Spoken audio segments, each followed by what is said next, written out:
serbisyong ito. Fiona Rosario, The Evening News. Di ba matagal na rin naman natin alam na maraming paraan talaga para dayain Supin yung mga ganyan ng mga testing. Mga drug tests sa ating mga lisensya, marami talaga nagpapaganyan. So, well, we have to find another way. Let's have a quick recap bago po ang ating story number 1. Number 10, Apple shares plunge after CEO Steve Jobs takes a leave of absence due to his illness. Number 9, approval rating ni President Bush tumaas kung kailan paalis na siya sa pwesto. Number 8, China overtakes Germany as the world's third largest economy. Number 7, 38,000 na pamilya apektado ng mga pagbaha sa Mindanao. Number 6, mga mall sa Metro Manila magkakaroon na ng sarili nilang taxi service. Mga taxi operator nagre-reklamo sa plano. Number 5, pila ng mga LPG tanker na nagpaparefill sa terminal ng liquid gas sa Bataan, triple na pero wala pa rin daw shortage, sabi ng Energy Department. Number 4, deployment ng mga enlisted personnel sa ahensya ng gobyerno pinagtanggol ng AFP at ng ilang law experts. Number 3, tatlong Philippine companies blacklisted sa World Bank dahil umano sa anomalya sa bidding. And number 2, Department of Health kailangan daw ng 3 billion pesos para sa drug testing ng mga estudyante. 3 members of the international community on the Red Cross were kidnapped in Patikul, Sulu this morning.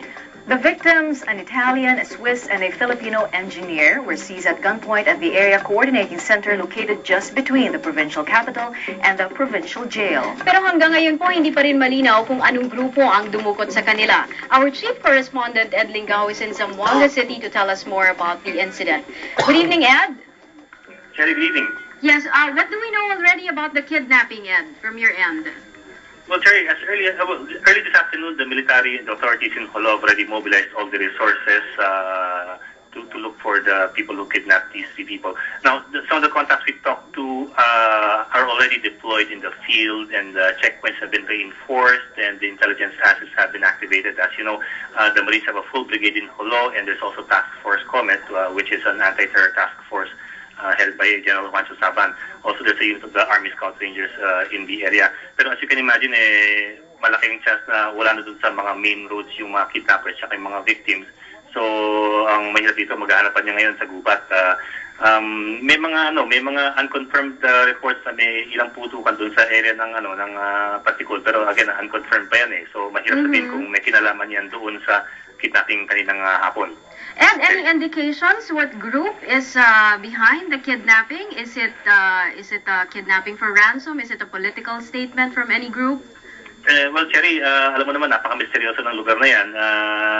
Nung nakarang kidnapping ni Ses Dillon, sinisi yung kidnapping ni Ses kay Albader Parad, yung isang ESG Abu Sayyaf commander. And then later on, sinabi ng authorities, hindi pala si Indan Mir Alvarez Estadi. So, mahirap sabihin talaga at this point, and even after ma-rescue itong mga nakidnap, kung sino talaga ang kumidnap. Although may mga reports na isa sa mga jail guards ang nakita, provincial jail guards na nakita na dumukot doon sa 3. But that does not yet give us any indication kung sino ang nag-mastermind. Alam mo naman na ang dali mag-hire, ang dali ring magpasok ng sino-sino sa mga government agencies, lalo dun sa mga agencies mga lugar kung saan na malakas ang patronage. So we cannot say with any confirmation kung sino ang mastermind nito. Okay, totoo ba, Ed, na inalok itong mga Red Cross personnel ng military security at tinanggihan nila ito? Well, I talked to a military official kanina in Jolo, and it turned out that he had a very interesting conversation kahapon lang with Andreas Notter, yung Swiss national na nakidnap. Kasi binisita siya ni Andreas Notter dun sa kanyang headquarters sa Jolo. At ang usapan nga nila, inalok ng official na ito ng Marines ng security escort si Notter. Ang sabi ni Notter, although he appreciated the offer, hindi na talaga pwede ang mga taga-Red Cross na tumanggap ng kahit anong security dahil they have to stay neutral. Now, it may sound a little strange to some people, but that's also the way that the Red Cross guarantees its safety by not appearing to be siding with any particular agency, government, or party, especially in conflict areas. Pero ang sabi naman ng official sa kanya, your neutrality in conflict areas is not a guarantee against banditry, especially kidnap for ransom. Ibig sabihin yan, kahit neutral ka, kung pera naman ang hinahanap, walang epekto yan. Tapos sinabihan pa niya yung itong senator na he was a potential and a very inviting target for kidnapping. Ang sagot ni Natter, well, he had not really thought of that possibility. So sabi ng Marine officer, what happens if you get kidnapped? Sabi ni Natter daw, he supposes that the IRC will negotiate, although walang indication if there will be any possibility of ransom. Doon sila medyo nagtapos, and again nga, as you know, a day later, nakidnap tong tatlo. Okay, Ed, si Amelin merong tanong sa'yo. Good evening, Ed. I'd just like to clarify something. Parang nabanggit mo kanina na kinidnap sila not on the main road, pero from what we understand, malapit lang ito sa Sulu Capital.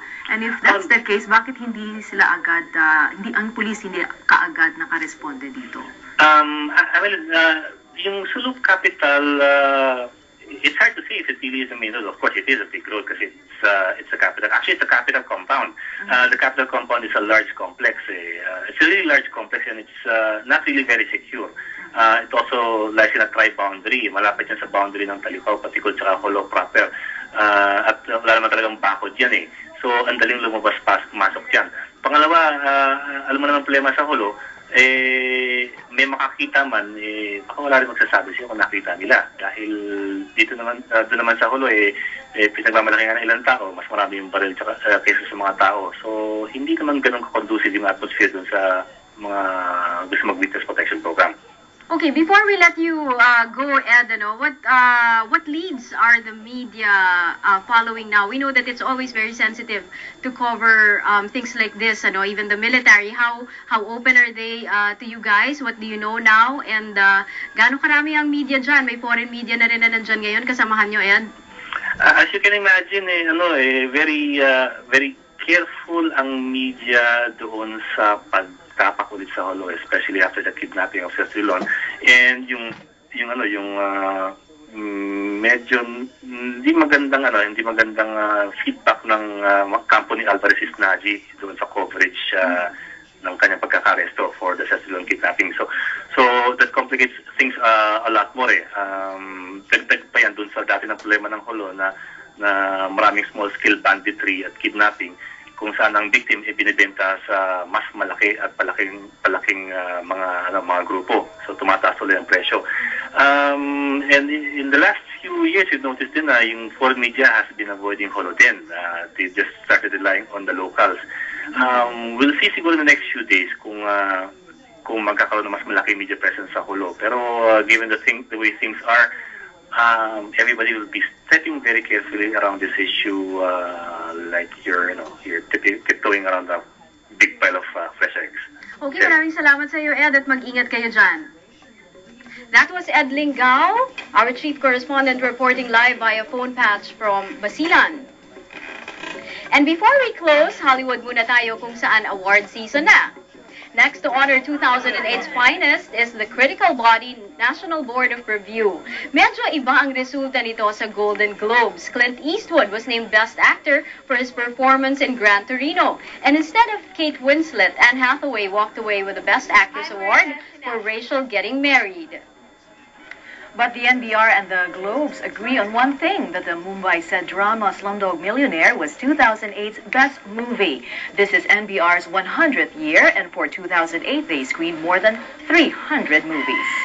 Speaking of Slumdog Millionaire, may heroes welcome sa India ang musical scorer ng pelikula na si A.R. Rahman. The maestro hails from India's southern Tamil Nadu state and has sold nearly as many albums in the country as Madonna. Si Rahman ang first Indian na nanalo sa Golden Globes, kaya sobrang proud ang mga kababayan niya. And there you have it, the top 10 stories of the day, mga balitang pinag-uusapan at dapat pag-usapan. I'm Amelin Veloso. And I'm Joey Francisco. And I'm Cherry Mercado. Good night, relax, and chill.